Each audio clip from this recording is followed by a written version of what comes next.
Hello, ladies and gentlemen. Welcome to the Esteemed FaceTime with Leaders, an initiative by World Development Corporation. I'm Sunny Pancholi, anchor at World Development Corporation. FaceTime with Leaders is a platform for industry titans to share their experiences, thoughts, ideas, and best practices in order to inspire one another and future leaders. In a nutshell, we attempt to encapsulate the multi-decadal learnings acquired by these industry leaders. We also hope that by conducting these FaceTime with Leaders interviews, we can bring together a global community of eminent personalities. By bringing together such visionaries on one platform, we hope to play a part in inspiring the lives of other leaders. Great learnings from great leaders undoubtedly assist everyone by identifying, nurturing, and using the trade secrets that are proven success formulas for many. And this is what we aim for with these sessions by making them a gathering of industry stalwarts and a knowledge-sharing community. We have one such multi-sectoral titan on FaceTime with Leaders with us today, Dr. Joseph Thomas. As a remarkable individual, he has traversed diverse paths throughout his life, embodying the essence of a true Renaissance person. A Kargil war veteran, an eminent peace ambassador, a dedicated educator, a driven social entrepreneur, a steadfast philanthropist, and a prolific author. His life journey is nothing short of extraordinary.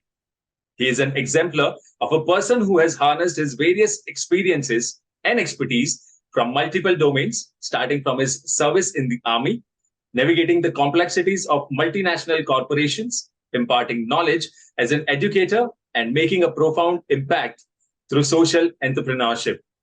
His journey is a testament to his unwavering commitment to serving others and fostering positive change. As an Amazon best-selling author and recipient of numerous prestigious awards, he has touched the lives of many and continues to inspire us with his dedication to philanthropy and education. Welcome to FaceTime with Leaders, Mr. Joseph. Thank you, Sunny. Thank you for having me on FaceTime with Leaders platform, and thanks for a kind introduction. Thank you. So to begin with, could you let our viewers know in brief about your career journey so far? Sure, thank you. Yeah, so it's been a long journey. I can say 30 plus years. Definitely, I want to start from my first love, which is Army. And definitely, whatever I am today or whatever I achieved a little bit, I give thanks to my service. And every platform, I reiterate this one because because Army is not a job. Army prepares you for life. And there's no other job or in a profession in the world will prepare you for life and give you so much of exposure and expertise. And I can tell you, so nobody joined, especially in our time, for Army, because Army is not highest paymaster, right? Lowest paymaster. But that's what I told people: don't join Army for a job or salary. It's just a passion. You just want to do something for your country. And thank you for that service, that decision. And so I always believe that Army is made me what I am today, and thanks to my service. And yeah, almost 20 years of service. I was part of Kargil war. Then I realized I took a premature retirement, and in 2001, and I joined a company called Sykes in Bangalore as HR manager. That's slightly different from an Army guy to join an HR manager, thanks to my MBA in HR. And people didn't call me for a security job. And at least I can see now that people in the corporate world realizes how fantastic this pool of Army resources available, not just for security, but anything under the sun. Anything. Being an HR manager, even in a network of HR, I always talk about you can hire Army person blindly without even interviewing them. Okay, I'll watch for that one. And you can see today there's so many Army guys in the corporate and heading some functions and doing extremely well. And that shows, and that's a proof of Army prepares you for life. It's also so from last, I can say 20 years in the corporate world. So worked in great companies like LSA Technologies, LinkedIn, and Uber, and now as regional director of Diebold Nixdorf, managing Asia Pacific role. So currently, I manage around 20 countries in the large operations. And that's what I do in the current job. And in between my corporate journey, I took a break, and with my wife, we started a preschool in Mysore. Now it's a full-fledged CBSE school. We run 2 CBSE schools in Mysore. Thanks to my team, we are the #1 school in Mysore. Again, right? So that's what your team is all about. And I'm working and I'm traveling, but you have a great team, and they do the best. And so during COVID, people ask me about the author journey. So I call it I'm an accident author by accident. And so because COVID was maybe a reason, instead of complaining, I thought let me use the time and start doing something which is I want to write from a long time. I used the 6 months of doing research and working on my project, and finally my first book, India, the Next Superpower, was happened. Even though I'm a debutant author, the book did extremely well. And in a couple of, even less than a month, it was Amazon best-selling book. And now it's already translated to 8 Indian languages, including Hindi, Gujarati, Malayalam, Kannada, and all. And one I realized, so my book did very well in Gujarat. And so one is, I was talking to someone, right? So I just want to understand from the reader's perspective. And he was honest enough to say, look, 2 things. One is, I'm a patriot. I'm anything about India and superpower, I'm for that. Number 2, I'm also a businessman in my DNA. And when you say India is with a $5 trillion economy, I want to know how, so that I can change my investments accordingly. So beautiful. I didn't think from that angle, but yeah, that's the reader's point of view. And so in a simple line statement, Sunny, I can say, I'm a soldier by choice. I'm an engineer by profession. I'm educationist by passion. I'm an author by accident. That's about me. Excellent. Thank you for the excellent start to this interview. And I must say, your life journey is truly inspiring. So continuing our conversation, since you said you mentioned the name of your book, so here is my next question on this particular subject.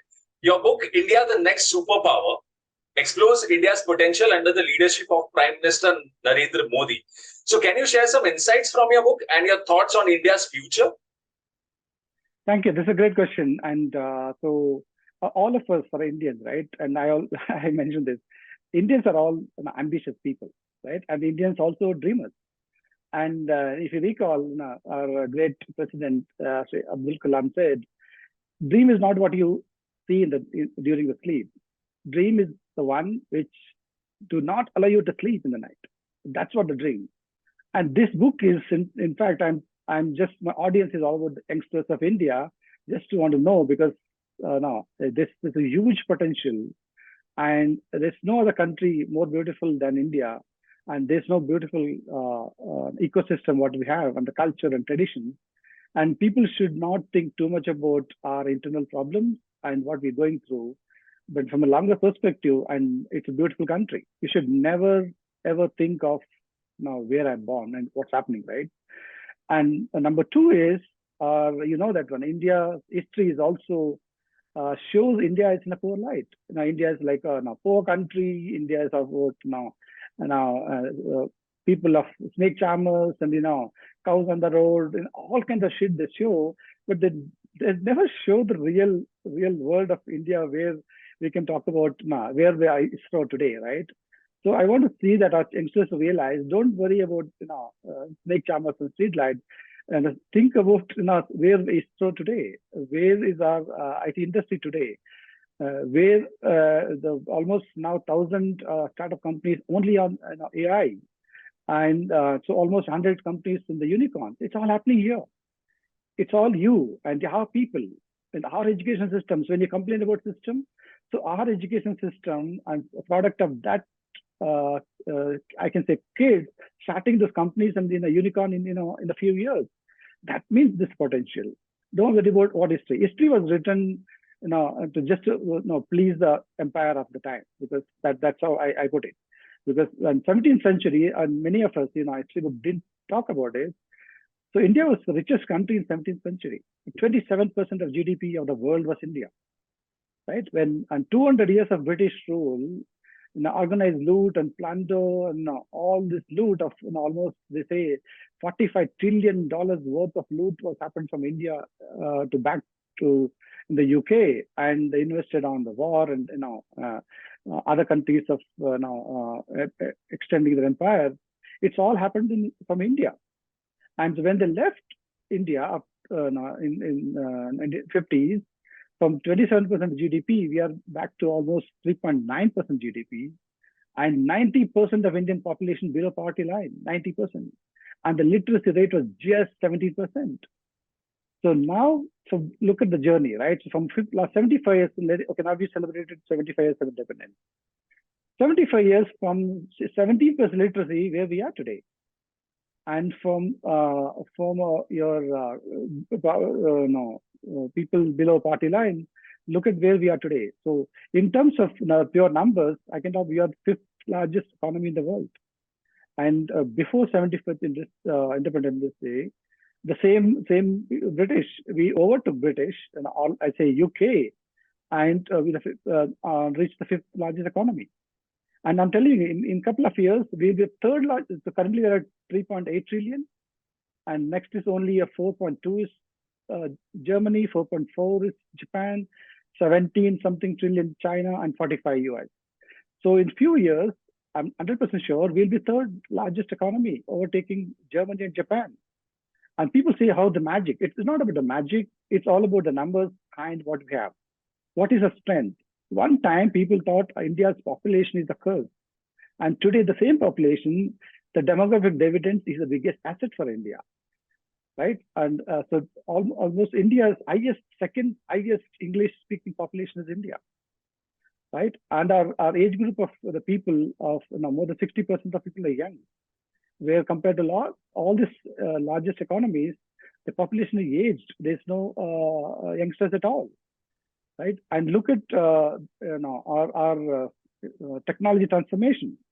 Look at where we are in the space technology. So you will be see. I'm telling you, in a few years, some of the states will be a $1 trillion economy. Forget about India as a whole. Some states will be a $1 trillion economy, just because of we have a talent, we have resources, we have working in the right vision of the country, and nobody can stop us from India's next superpower.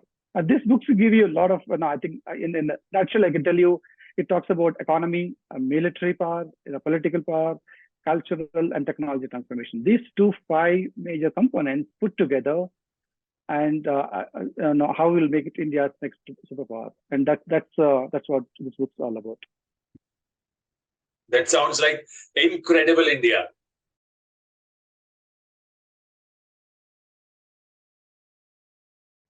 Definitely. Okay, so building on to that, our viewers are eager to know your contribution to society are truly remarkable, with initiatives like backpack program for government schools and support for leprosy and HIV-infected families. So what drives your passion for social service, and how do you envision the impact of your initiatives on the country and the community? Sunny, thank you. This is a very, for me, it's a very emotional topic. And because I am from a really an humble background, I'm not born with a silver spoon or gold spoon, right? So I know what the poverty is all about, what the parents go through to serve at least 2 meals a day, or as their food on your table, right? So, and for me, this is definitely, that's what I told, it's an emotional topic. And when you travel around, when you see people, when you spend time with them, you realize how blessed you are today. And people can complain 100 things, but I'm telling you, when you look differently, then you'll see that you're so blessed to have so much of comfort, so much of everything you have today, because God's grace or your work or whatever said and done. But at the same time, don't forget, you're the millions of people don't have a shelter on their head, that they don't have 3 meals a day. Right, and we're still part of that thing. And we also should know from a data point, we still give 80 crores people 5 kg ration in a month. That shows that's huge almost for me around 40% of people still need that free rice ration to feed the children. For me, this is a different concern, and all this is what you're pointing out. So all is very small things. What I'm doing, it's nothing great. But I'm a true believer of you don't need to be a millionaire to do charity. Okay, or I can say you don't need money at all to do charity. All you need, so a lot of things you need. If you can give your time to somebody, okay, if you can give your spend time with someone who is nobody to talk to, go to understand how the day-to-day life is all about. Now, even you look at your maid servants, coming to your place, right? It's a small thing, and if you can make a difference to that one maid servant in your house, that family is saved. So now you multiply this into number of maid servants in India. So your one person, one family can uplift that one maid servant. The millions of families are uplifted. You don't need money, right? You're not helping them. So you don't want to be a millionaire. Don't ever think I'll be a millionaire, then I start the other. No, it's not going to happen. And or I can say, more the millionaire you are, you're more greedy you are. So you don't do that one. So you do when it's possible, small way. So two examples that you highlighted, this leprosy and HIV, I think. So once I was traveling from Bangalore, I met a priest in the flight, Father George.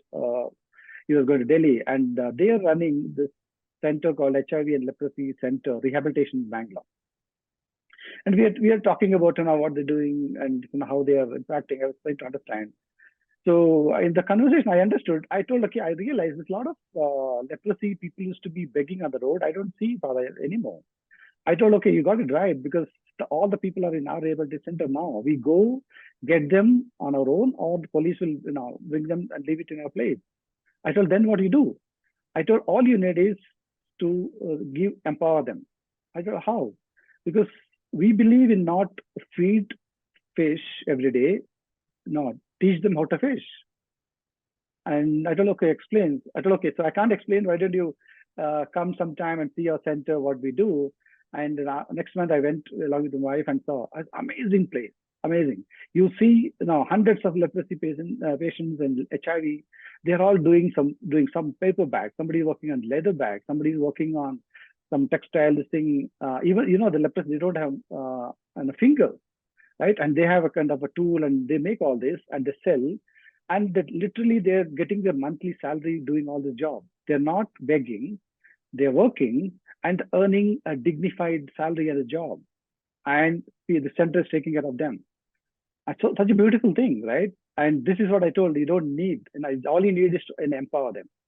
Number two is when somebody gets into leprosy, the family of those people, they throw you out from the family, because they still see it's going to be it's a disease and it's a societal thing.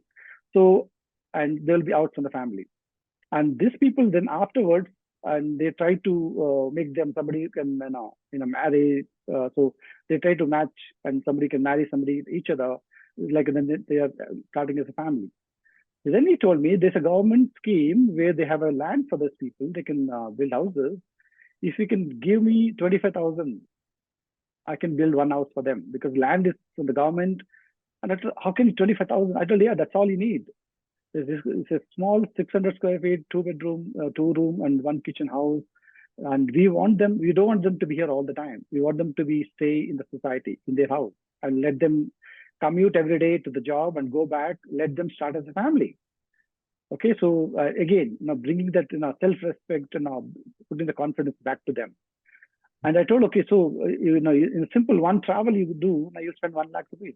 That means if you don't travel that particular year, and indirectly you can build 4 houses. I told Father, I'm for it. So I invested money, and in a year's time they built 5 houses for these people. And the 5 family are relocated from this rehabilitation center to their own houses. And another point, you'll be surprised to know that one, sometimes the people who throw you out from the family because you're leprosy people, they don't have a house. Now these people, leprosy people, they have a house on their own. So families coming back to them, they're visiting them, they're spending time with them. So now they're part of the society. They're not untouchables. They're not out, right? How beautiful. It's a small gesture, but how you can impact people's lives. Again, you don't not be millionaire to help someone. It's just what we decided, we'll not travel abroad. We'll use that money for this thing. That's all we did. It's not a big deal. Coming back to the school, now backpack and everything. You know that in the rural, in Bangalore, we used to visit schools. It's a government school. School starts in June, but they don't have textbooks and notebooks and anything. They're just going, and they don't have bag. They don't have even small shoes. And then look at our place, right? Our children will have multiple shoes. I don't look at, again, something small. We worked with the government printing press and got the books and textbooks, notebooks, and bag and the shoes, and almost helped around 10,000 children over the period of time. And you should see the smile on the face. The children see the bag, right, and the shoes and the books. For them, it's like the biggest day of their life. So happy to see, oh, I can go to school. Okay, this is my bag. They're celebrating that one. For a regular people household, it's normal. It's no big deal. But those children, smallest thing, and even the girls in the school, some of the schools who don't have a toilet, unfortunately, and children with the girls with the periods, they bunk school. They can't go to the toilet. Again, small thing like you just distribute sanitary pad, bringing awareness. The smallest of the small thing, you can see how it's impacting education. So once the children will get educated, over the period of time, the mother is educated, and the mother is the first teacher, and that family will not be anymore maid servant or any laborer. They will, education can change. That's the biggest weapon you can give on this thing. And for me, I see that 10,000 children out of them, 50% will make it to a next level. I think it's worth. That's for me. That's ROI. We did a small thing, but 100% that's working, and we monitor this progress. And some of them are in the colleges now, and they recall this day, and we show the picture. Okay, remember this one? We went to distribute it and played with them. They remember those as a childhood memory for them. Again, right? Small things. But yeah, like Mother Teresa said, we can't do all great things, but you can do small things, but great love. But this is the great love, small things, but impact is very high. Amazing, Dr. Thomas. Now that we have discussed your career journey, your professional pursuits, roles and responsibilities, and your social service, let's move on to the subject of corporate governance and ESG. So here is my question to you, and a very obvious one.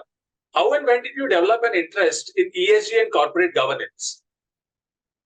Okay, great. So I think I always now just reflect upon. I can think of. I'm lucky to have two women in my life, my mom and my wife.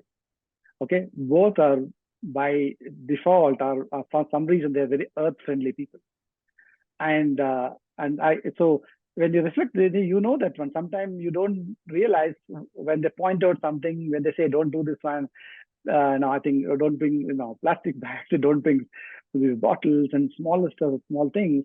Sometimes you don't get that thing. So sometimes you kind of get irritated sometimes. But now I look back and I say my mom was doing this even when they're small, and she's not highly educated or something. But look at the beauty of our consciousness towards Earth, because we are also an agriculture family.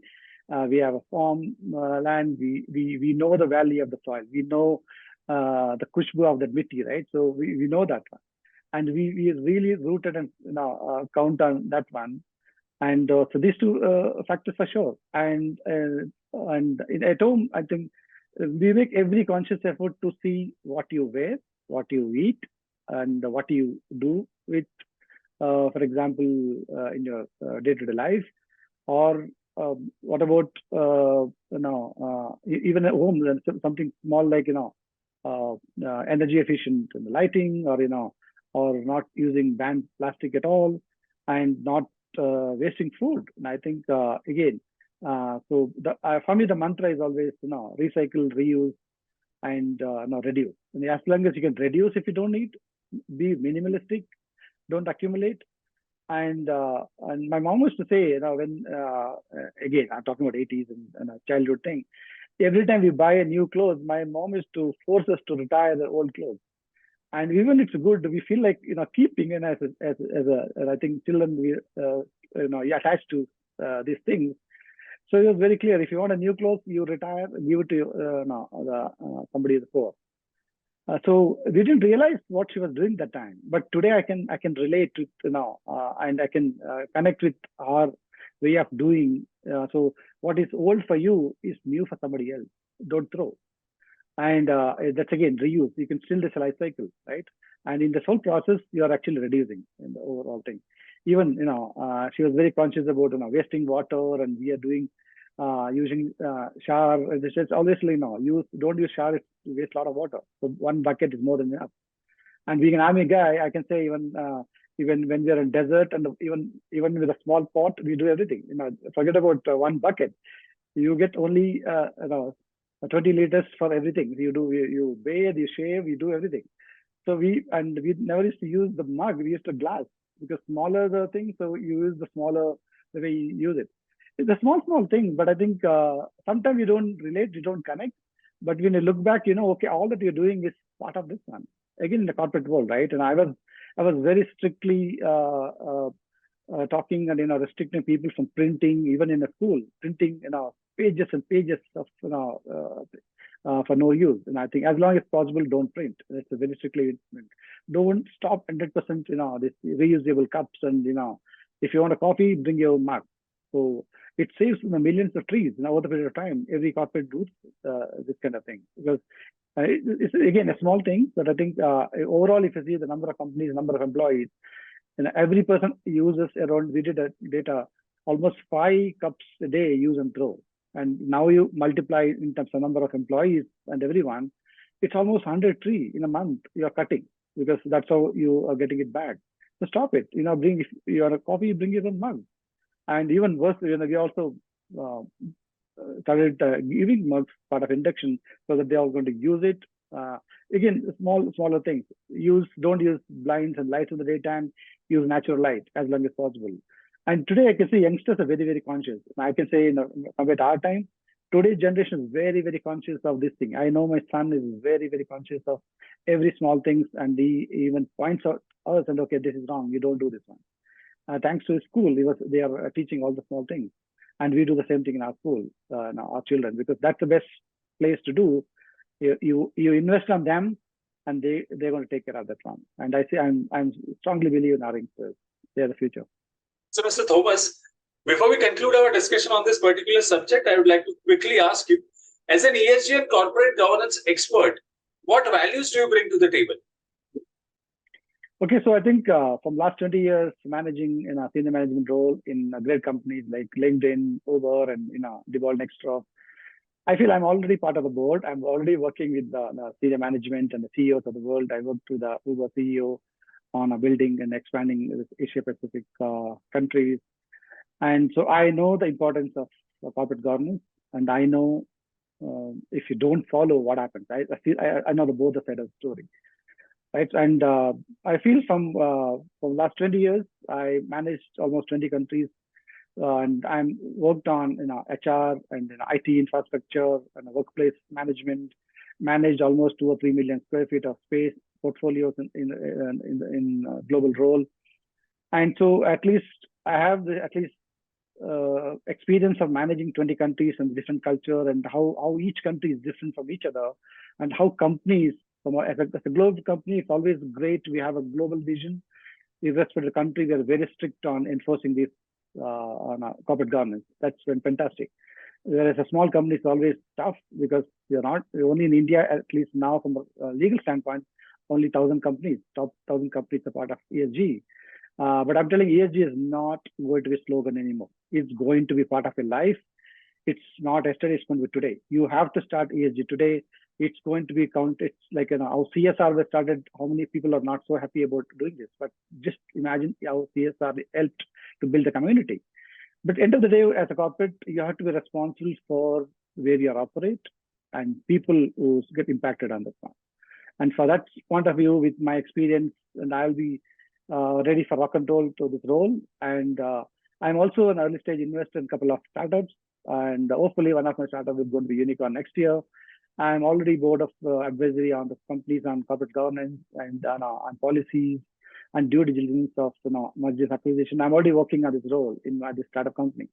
So at least with my experience of multiple domains and my experience in the corporate world, and I'm also running a school, which again, in the last 10 years, we know exactly how important these policies and procedures are going to make a difference. And I'm already ready for the job, and I feel I'm already part of the board of the company, and it's going to be critical. It's not going to be a choice. It's going to be you have to do it, and it's important to do it. Absolutely. Strong corporate governance is the backbone of sustainable growth. I completely agree. So now let's explore the impact of technology on your industry. So here is my question to you. Rather, it's divided into two parts. So part A is, what are some of the most remarkable changes you have seen in your field with changes in technology? And part B is, what changes do you expect to see with the advent of IoT, AI, ML, blockchain, Web 3.0, big data, etc.? Again, this is again one of my favorite topic when I go places and I talk to my youngsters and on places. I always mention this point. It sounds old school, but I say, okay, I'm so happy that I'm born in this transition of this the world, and at least we are able to relate to what was in our time and what changed now. And purely from a professional point of view, when I joined Army, just to give an example. So I don't know, Sunny, you're young. So when our time, it used to take 5 years to get one BSNL landline. Okay, 6 years to take one, Bajaj scooter. Okay, that's a part of the journey I'm talking. And today it's just on your fingertip, just click away, you can book and order the same day, even same day. Look at the beauty of this transformation, right? It's amazing, unbelievable. We can do that today. And I'm happy that I'm part of the journey, because when I talk about this BSNL story, nobody understands. Because we used to do this in ICR, NCC or something, Magnates. That's what we used in Army. But when I left Army, as I mentioned, I was in Kargil. I did the project of installing satellite links on Kargil, Dras, Batali, and Siachen glaciers. Satellite phone, they can call Delhi directly. Before Kargil, it used to take months together to call and say, okay, somebody's sitting inside your bunker. So at least I know that, I not just seen it, I experienced it, I did it. So now comes to the transformation technology, right? Look at from India's standpoint today, right? So from for banking, everything has to go to the bank today. You need not go to a bank. If you go to the bank will charge you back and say, okay, visiting the bank. For me, it's an ESG, and indirectly they're reducing people to come. And the best way to do is, just make some charges you don't do it, because use technology, simple as that. And you can do everything today.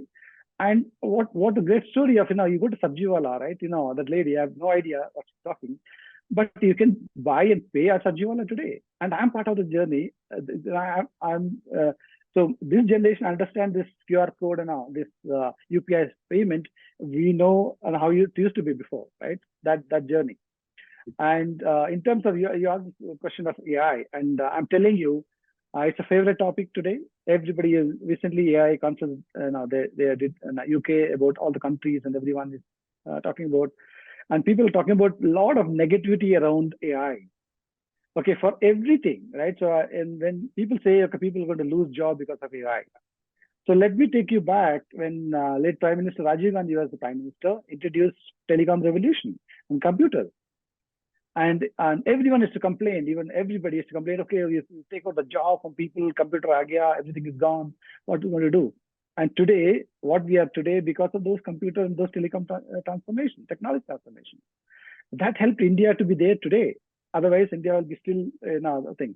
So I just want to give same analogy of AI is also treat for the same point. But I agree on the bringing regulations on AI is very critical, because AI can be a disaster if it's in the hands of a wrong person. Okay, there's no doubt on that now. Because imagine AI is in a wrong person, can stop or can target all the thousands of aircraft flying today, right? So you can just multiply of impact of negativity. So this, because your regulation needs. But again, I want to emphasize the point. AI is not created or we inherited aliens. We have created. Our people are created. The code is written by our people. That we need not worry, because regulations you need, because when they're doing it, they didn't realize the outcome. They are only taught from how to improve efficiency by AI. But of course, now we have to bring like regulations and make sure, same thing applied to the cryptocurrencies, anything. So regulations is very important. That's being a certified independent director. I can't emphasize again on why these regulations are important, right? Because if you fail on your governance, you have the Satyam or Enron or all this is going to part of. That's why the governance is important. It should not be a checklist of everything is done. You have to make sure it's not good to have, it's must have. There's no compromise on that one. At the same time, so imagine now there's so many jobs created in the last 10 years was not there before, right? So a lot of when you're in the schools, maybe in your teacher was telling about some other job. By the time you're graduated, now you're here, the jobs have changed. The jobs are not there. So guess what? The same for jobs what we have today, this job also going to change in the next 10 years. It's not going to be the same. So look at the role of stenographer, a typewriter. There's no typewriter. People don't know what is typing today, right? And so at least we used typewriter, pen printers before, but things change. Again, from a technology, latest one. Now think about BlackBerry and Nokia, right? So nobody knows BlackBerry. So I loved BlackBerry when we started, and I still remember those ads. Such a beautiful ad. It's gone because all this little bit of business guy didn't have a vision of how things would change. That arrogance of BlackBerry means that's the only solution, and Android killed it, right? So now nobody knows what is BlackBerry. And so same way, I think now we have millions of drivers who's on the road. Even as ex-Uber guy, as I can talk about, when I was in Uber, we already started autonomous car. So that means one way you can think they're going to take away the driver's job because autonomous car. But at the same time, the only solution is upskill yourself. Any field, whatever you're doing, you have to upskill yourself. Okay. So AI is going to bring a revolution in the technology, in the retail, in the military, even in agriculture. You just name it. AI is going to make everything impactful, more efficient in the days to come.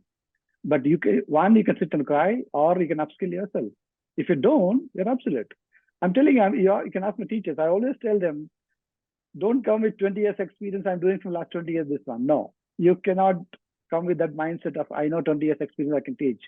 Now, things change. And COVID is a great example of how it forced people change the mindset and adopt the technologies. Now our teachers can, they're not tech savvy, but they can teach. And everything on the tab, they can teach. They don't even use books now. So that means it's upskilling yourself. So army, so you're going to see a less number of army soldiers out there, but driven by AI. Even the missiles are managed, the ships are managed, submarines are managed by AI driven. But again, efficiency and the same time, nothing. So you see a difference AI is bringing, and even in some schools in Bangalore, AI is teaching children. So one of my book called National Education Policy, I quote one line that you can't change the teacher. Teacher's job will be there. You can't take away the teachers from education in the school, but the technology in the hands of the teacher will change. It will be transformative. That means teacher's job is not going to be teaching or per se. Teacher's job is going to be a facilitator because information is available. So in our time, everything has to go the books and refer encyclopedia, those kind of things. Today, it's just your fingertips. Children can know all the information. So teachers going to play in facilitator job. And so just want to give people a comfort level. Nothing to worry. I think if you know you're going to lose job because you're not upskill yourself, and game on. You'll be part of that transformation. Yep. Dr. Thomas, thank you for sharing such insights into the subject. Let's move ahead, and this brings us to the last question of the session. So here it is. We are building a community of industry magnates. The move is meant for cross-pollination of knowledge and building a knowledge-sharing community of corporate giants and industry experts. So what are your thoughts about these initiatives taken by Mr. Zishan Pathan, Mr. Heval Mehta, and the whole team of World Development Corporation? I think Director Institute and Institute of World Development Corporation, for me, this is an amazing thing happened. And so even I was in corporate world from so many years, and I can't thank them enough that, okay, they created a platform where now people like us to go to, and you can upskill ourselves. Again, the point is, we know what we're doing, we know the corporate governance, but just fine tune what you know, and fine tune to how the rules and regulations have changed, and what skills you need to be part of the board. And I salute this, Mr. Mehta and Mr. Zan Padam. If you see the module of independent directors or the ESG module, so beautifully crafted. So it's not kind of one more you're reading a book or something. It's so beautifully crafted, and it's you feel like you're listening to music. And at the same time, like experienced people like us, we can connect when they talk about this thing. We can connect with our industry experience. Okay, this was happened.